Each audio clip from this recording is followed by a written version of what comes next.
आसनसोल दक्षिण की विधायक अग्निमित्रा पाल आज रानीगंज थाना पहुंची। यहां पर उन्होंने रानीगंज थाना प्रभारी से मुलाकात की और उन्होंने विधानसभा अंतर्गत नूपुर गांव की एक गृहवधू की मौत के मामले में थाना प्रभारी से बातचीत की। इसके उपरांत पत्रकारों से बात करते हुए विधायक ने कहा कि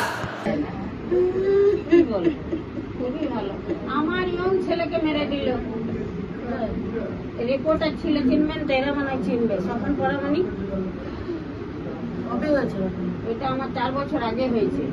হ্যাঁ, এইখানেই মেরে দিল লাইন ধরে। যেই দুর্গাপুরে চাকরিটা পেল না, আমার অটো সুবিধা হয়ে গেছে। আমার ইয়ং ছেলে রূপক জানি কে মেরে দিল শত্রুতে। ওর ফিল্ড যা ছিল না, ও চিনবে করবে, তোমরাও চিনবে। হাট কত সুন্দর রিপোর্টার ছিল।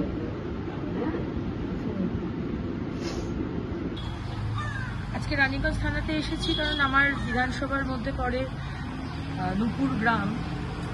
মেয়েটির বিয়ে হয়েছে নূপুর গ্রামে, মেয়েটি রানীগঞ্জ বিধানসভা। তার মৃত্যু হয়েছে 1 মাস বিয়ের পরই তার মৃত্যু হয়েছে। তার পরিবার ভাবছে যে এটাকে আশঙ্কা করছে এটা খুন করা হয়েছে শ্বশুরবাড়ি থেকে।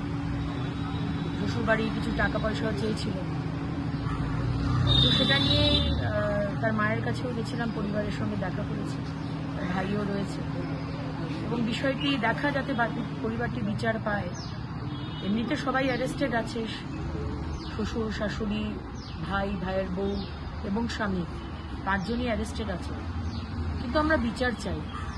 পোস্টমর্টম হয়েছে, ভিসেরাল রিপোর্ট এখনো আসেনি। ভিসেরাল রিপোর্ট এলে বোঝা যাবে যে সুইসাইড না খুন করা হয়েছে। এই বিষয় নিয়েই বড়বাবুর কাছে কথা বলতে এসেছিলাম, যাতে উনি বিষয়টি দেখেন এবং পরিবারটা যাতে বিচার পায়। কারণ এখানে তো পশ্চিমবঙ্গে মহিলাদের কোনো সুরক্ষা নেই। আমাদের মুখ্যমন্ত্রী মহিলা হতে পারে, কিন্তু মহিলাদের কোনো সুরক্ষা এখানে এসে রাস্তাঘাটে চললেও আক্রমণ আসছে। আবার বিয়ের পরেও এইসব ডাউরি বা দাহেজ বা যেটা বলে পণ, সেটা নিয়েও বিভিন্ন রকমের কেস আমরা দেখতে পাচ্ছি। শাস্তি দরকার।